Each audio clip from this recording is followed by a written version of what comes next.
Today on Back to the Bible, what does it take to be a godly husband? Does it take watching Hallmark movies, going to the mall, or for a walk? Any or none of the above? Hey, Pastor Nat Crawford here, and today we'll get the biblical picture of a godly husband, a picture I think you will truly appreciate. And to add their practical perspectives, Arnie, Cole, and Cara, Whitney will join me a little bit later. Right now, I want to remind you that June 30th is the deadline for Back to the Bible to close the books on this financial year. I share this because your financial support is crucial to help us close out this year strong, ready and able to move into a brand new year of ministry. And today, your gift will have twice the impact when paired with our current challenge grant. So please, take advantage of this opportunity and call with your gift. To thank you, we'll send you a copy of Moving Forward, our new 3-month daily devotional. Call 1-800-759-2425. That's 1-800-759-2425. Or, if you prefer to give online, visit us at backtothebible.org. That's backtothebible.org. Now, here's today's message. Well, here we are again talking about marriage done God's way. And more specifically, we're talking to husbands. Yesterday, we looked at 2 ways to be a godly husband. We discovered that in order to be a godly husband, you need to love God before anyone or anything else. And from that love of God, you need to love your wife. She is to be loved above any other earthly relationship. And we looked at 6 ways to love your wife. Now today, we're going to look at 4 more ways to be a godly husband. And the first way is to die to yourself. Now, what did I say? Nat, you want me to die? Well, listen to me. I don't mean literally die. You need to die to yourself to be a godly husband. In other words, you need to be selfless. That is dying to yourself. Listen to what Ephesians 5 says. Paul writes, "Husbands, love your wives as Christ loved the church and gave himself up for her, that he might sanctify her, having cleansed her by the washing of water with the word, so that he might present the church to himself in splendor, without spot or wrinkle or any such thing, that she might be holy and without blemish. In the same way, husbands should love their wives as their own bodies. He who loves his wife loves himself." That has got to be one of the biggest surprises for men today. Your role is to love your wife. Now, this word love is important to understand in the original Greek. Did you know that there are 3 other words that could have been expressed in Greek for the love of a husband for a wife? There was the word erao that expressed the deep sexual passion of a man for a woman. There is the word phileo or storgeo, which were used for affection within the family. Those were all brotherly kinds of love. So there are these different words in the Greek for the English word love. But none of these words here are used. Instead, Paul chooses the typically Christian word agape love. That kind of love, agape love, is totally unselfish. It's the kind of love that does not seek its own satisfaction. It does not give affection to receive affection, but instead it strives for the highest good of the one loved. That kind of love says not my will, but instead your will. This love, agape love, has its standard and model from the love of Christ for his church. It means not only a practical concern for the well-being of your spouse, of your wife, but also a continual posture to defer one's own desire for the benefit of the other. It implies patience and kindness, humility and consideration, trust and support. Now, does this mean, men, that God's calling you to be a pushover? To be weak? To be a doormat? No. Does this mean, men, husbands, that you lose your own desires, your own hobbies, your own interests, your own goals? No, it doesn't. Listen to me, friends. What it means is that you're going to be a godly husband, a godly man who desires to love his wife with agape love. That sacrificial love you think of when you make decisions. You see, you're open to her thoughts. You care about her opinions. You care about what she cares about.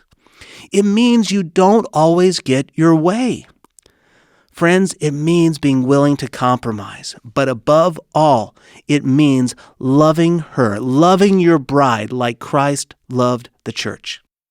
That kind of love was the ultimate sacrifice, death on a cross. God is not asking you to hang on a cross. Jesus Christ did that for you.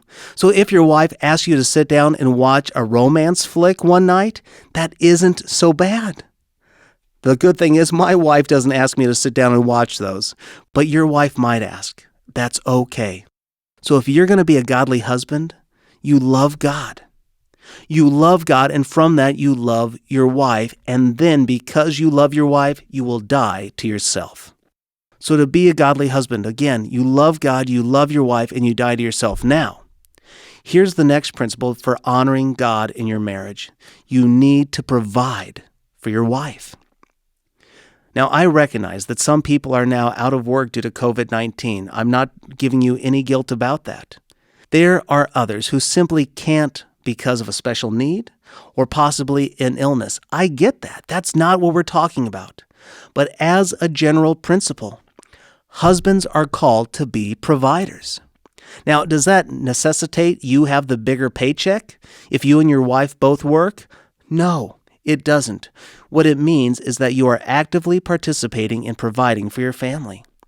Paul wrote in 2 Thessalonians 3:10, "For even when we were with you, we would give you this command, if anyone is not willing to work, let him not eat." Paul here, he is not talking about those who sincerely desire to work, but they have been laid off or are struggling in finding a job. What he is talking about is those people who are lazy.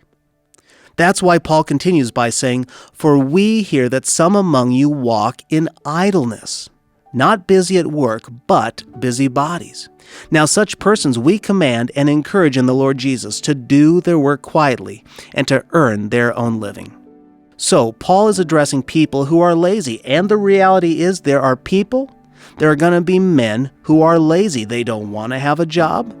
Some people don't want a certain kind of job because they think they're above it, or they can be unrealistic in the kind of jobs that they desire. But what Paul here is saying, don't have that mindset. Do not be lazy. Do the work that God has provided for you to do. In fact, that's why Paul writes in 1 Timothy 5, "But if anyone does not provide for his relatives, and especially for the members of his household, he has denied the faith and is worse than an unbeliever." Now, Paul, he was specifically addressing the cares of orphans and widows, but the principle is still clear. If you don't provide, and you can provide for your family, you are worse than an unbeliever. That is a stern rebuke.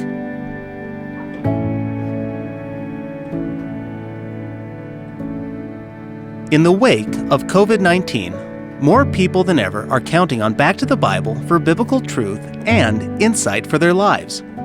So, as we count down the days to June 30th, when we close the books on this year, we're asking you to step forward with a special gift to help us meet an $800,000 goal. This goal will help close a financial gap and take on the challenges and opportunities of the new fiscal year. Thankfully, a group of ministry friends have stepped forward with a $127,000 challenge grant. That means your gift today will go twice as far when paired with this generous grant. So whether you've given before or even if this is your first-time gift, what an opportunity for you to make a difference through a ministry you benefit from and believe in. To show our thanks, we'll send you a copy of Moving Forward, our new daily devotional book. Moving Forward will keep you engaged and growing in God's Word throughout the summer. So request your copy when you give at 1-800-759-2425. That's 1-800 759-2425. Or, if you prefer to give online, visit backtothebible.org. That's backtothebible.org. Now, let's get back to our study.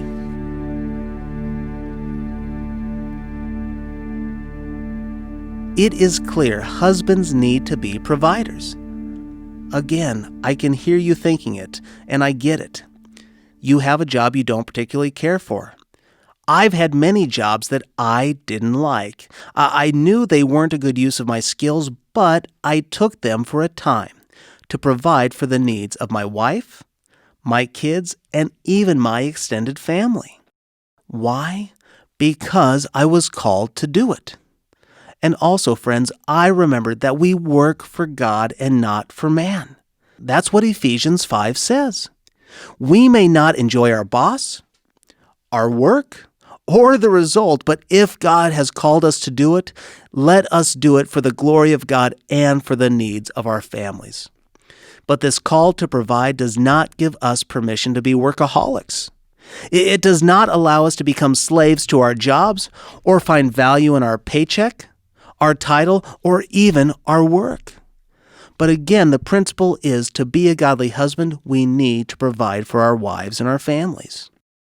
Okay, friends, only 2 more to go. And if you're feeling beat up, worn out, or like a failure, remember something. And I want you to hear this from God's heart to your ears and to your heart. According to God, you are His masterpiece. If you are His child, you are His masterpiece because you were saved by grace. It wasn't based on your past performance, your current performance, or your future performance. Now, because we are His masterpiece, because it's by grace, that also doesn't give us a free pass to coast as husbands. But it does remind us that His grace is sufficient when we drop the ball. So I encourage you, if you're feeling beat up today so far, just pause and rest in God's grace. Because God, He is a loving Father and He wants our best. And that, I think, is a reason for us to rejoice. So let's finish strong, brothers and sisters who are listening today.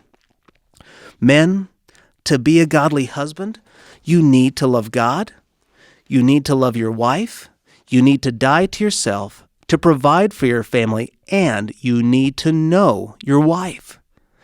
Now, knowing your wife may sound kind of like a duh statement, something really obvious, or it may sound like the greatest challenge ever. I don't know where you fall on the spectrum, but wherever you fall, let's talk about this a little bit more.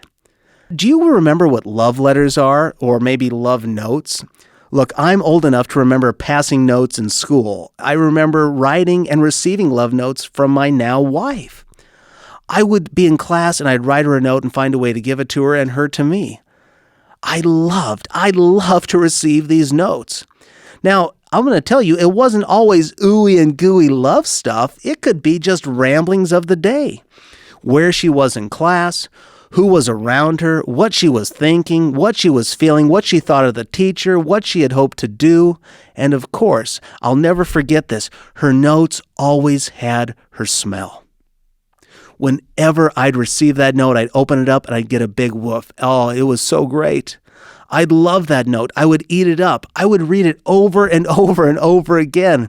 And listen to me, it could be the most mundane thing ever. But I sincerely desired to know her and to consume her in whatever manner I could. And then, for all of us, marriage happens. It happened to me, and that knowing slows down.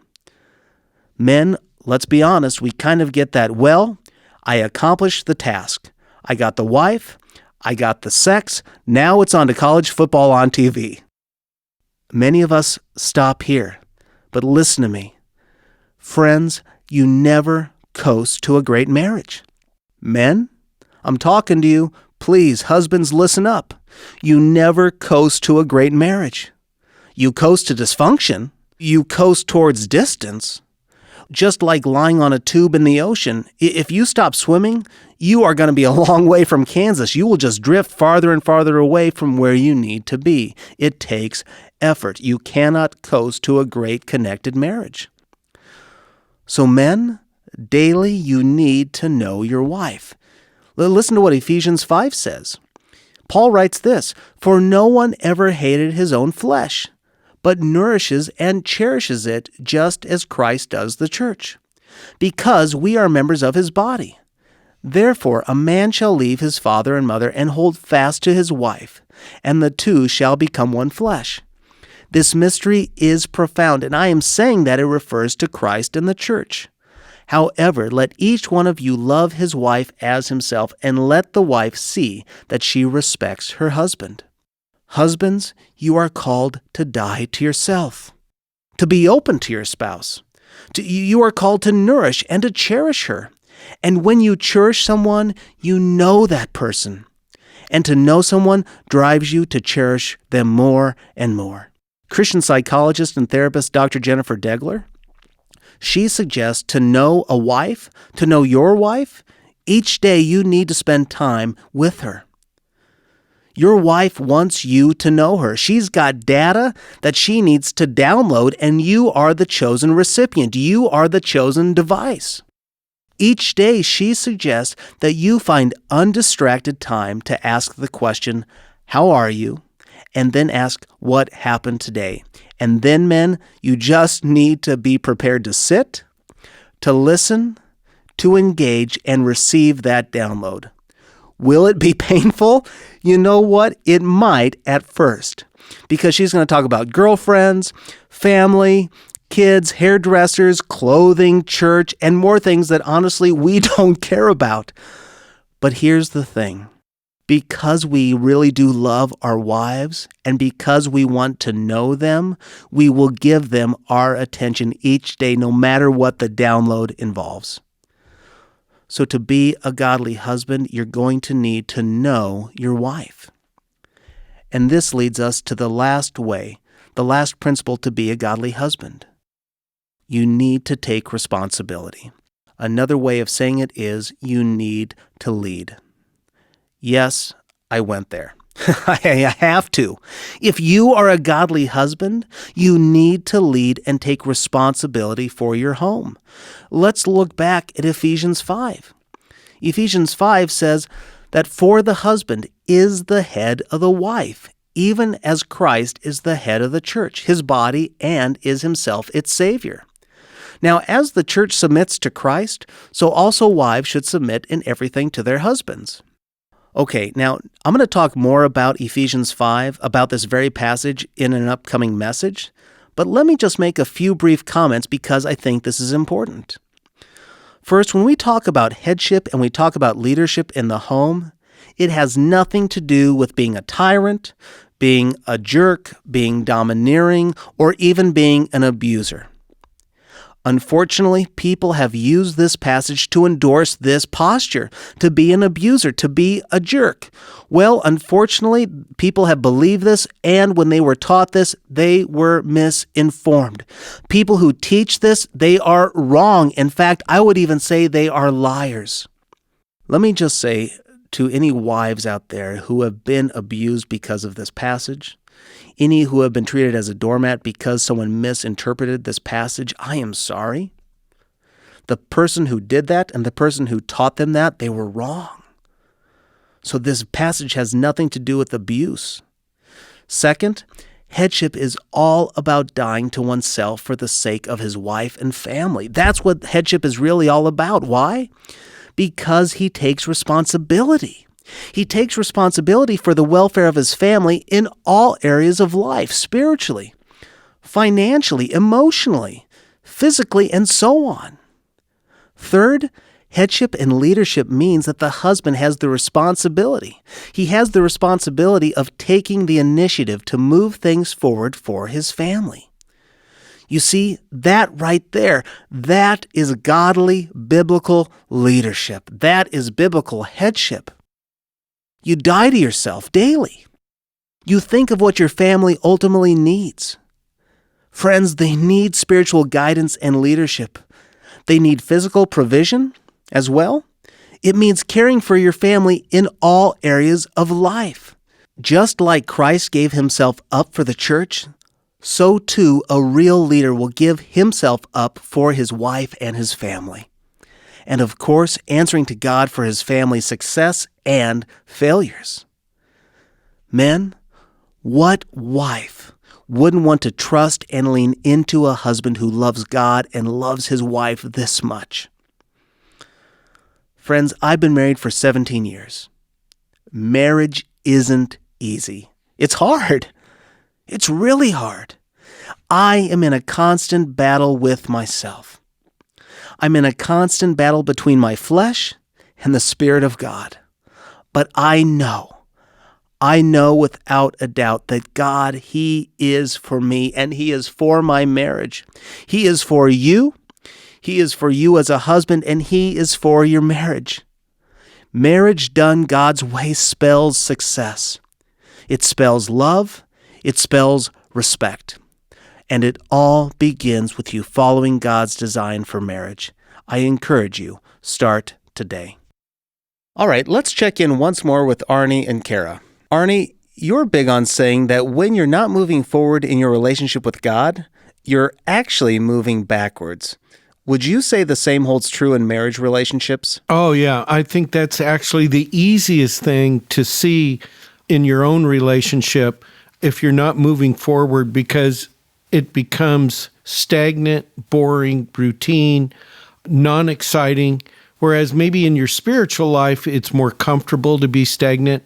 But in your relationship, you start wondering why the fire has gone out when you're the reason, you're the extinguisher. So yes, I think you always have to be moving forward in your relationship with Jesus Christ as well as with your spouse. Is there a way that you can test if you are moving forward and that you're not drifting? And how do you do that? You ask. It's really quite simple, except you ask and make yourself not argue. You know, sometimes I'll ask what's wrong, and then I'll be told, and then it's like, I want to argue. Well, then don't ask. You know, it's critical to always have feedback, and I'm always cognizant of the fact that I'm a pretty positive person, and I tend to forget a lot of things. So I may be onward and upward and heading out to the next great adventure, and bam, I look and she's not so happy. And I have to stop and, oh yeah, there's two in this. And so you're always checking in, because truly your happiness is based on the other person's happy. If mama ain't happy, nobody's happy. I think what you're saying there is so good that we need to be willing to ask, how are we doing? How am I doing as your husband? Or just how are you doing? And then be prepared to receive the information. It may not be about you, but it may be. And when that happens, be willing to receive it with humility and mercy and grace. Cara, a lot of men get the provider part, but sometimes they focus on that to the detriment of other needs. Why do you think that happens, and what can wives do to help their husbands see those other needs? A lot of guys having marriage problems, and the first thing they'll say is, I don't get it. I work hard so she can have nice things. She doesn't even need to work if she doesn't want to.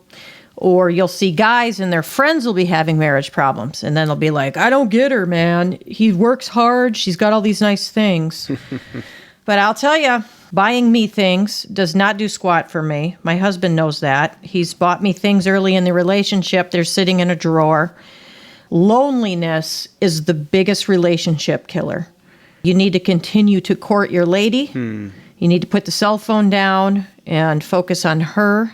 I once heard this story where this husband and wife were getting a divorce, and she just wanted to put the screws to him. So her attorney says, why don't you just be really nice to him and treat him like gold? And then after 2 months, we'll serve him with the papers. And so she starts being real nice to him, and all of a sudden this is all reciprocating. He's being real nice to her.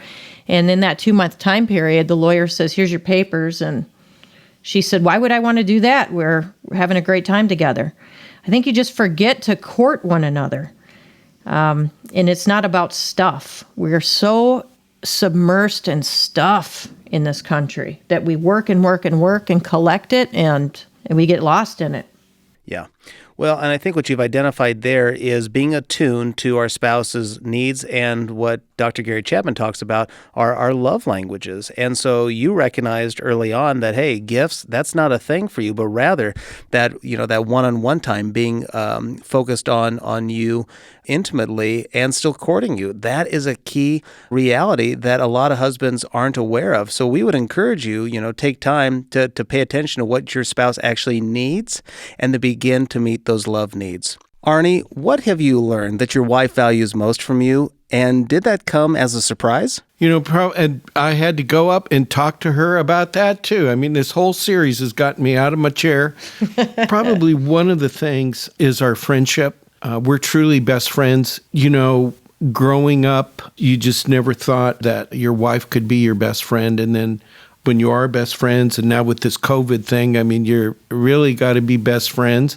You're hanging out, and it's not a burden. It's actually, it's really pretty great, and it's pretty exciting. And then she was saying, I would say stupid stuff, but that she really values, like emptying the dishwasher after I eat breakfast. I always put my dish in the dishwasher and stuff like that. To me, is stupid. It's just as easy to leave it in the sink. Things like that she really loves because it shows that I respect her. Boy, you're really showing Dan up right now.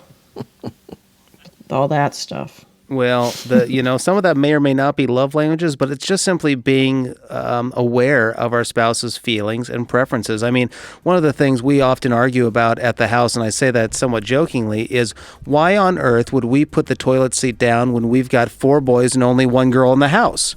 And my wife simply can't see the logic in that why would we do that? So her gentle request is that we always put the toilet seat down when we're done, even though, again, there are 4 boys and only 1 girl. However, we do it because we know she prefers it. She is the queen that needs her throne. Bingo. Wow. I'm gonna remind her that is her throne. Excellent words of advice from Cara Whitney. I love it. Well, guys, this has been a fun discussion. We look forward to talking to you again next week.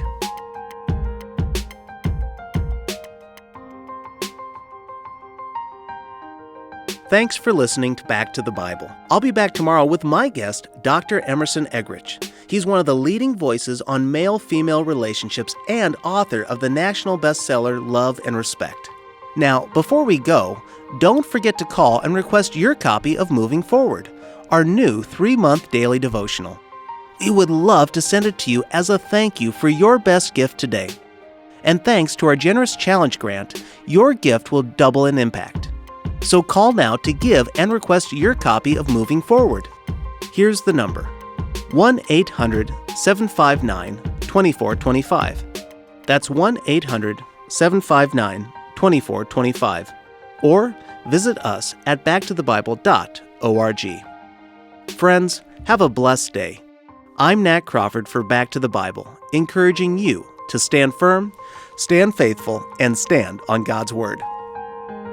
If today's episode has helped you move forward in faith, be sure to share it with a friend. And would you consider leaving a rating or review? We'd love to hear from you.